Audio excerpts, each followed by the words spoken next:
Toute autre chose à présent, la Fondation Karanta pour l'appui aux politiques d'éducation non formelle tient son 9e conseil à Ouagadougou.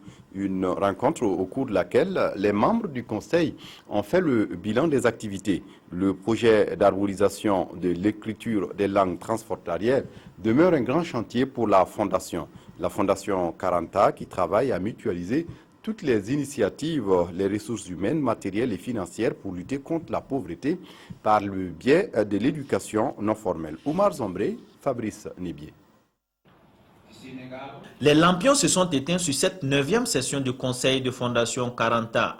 Une session qui aura permis aux participants venus du Burkina, du Niger, du Mali, du Sénégal, de la Guinée-Conakry et de la Côte d'Ivoire de passer au crible les rapports relatifs au texte et au fonctionnement de la structure, ce qui a abouti à des résolutions. Les principales résolutions, nous avons instruit l'équipe de se remettre en cause et d'envisager véritablement de conduire des activités sur le terrain au bénéfice de nos millions de populations qui sont encore analphabètes et qui, je pense, ont été la raison pour laquelle on a mis en place une fondation. La Fondation pour l'appui aux politiques d'éducation non formelle dénommée Karanta a, au cours de ses 16 ans d'existence, engrangé beaucoup d'acquis. Le principal acquis, c'est qu'il est d'abord reconnu par le système des Nations Unies comme étant une institution à caractère international.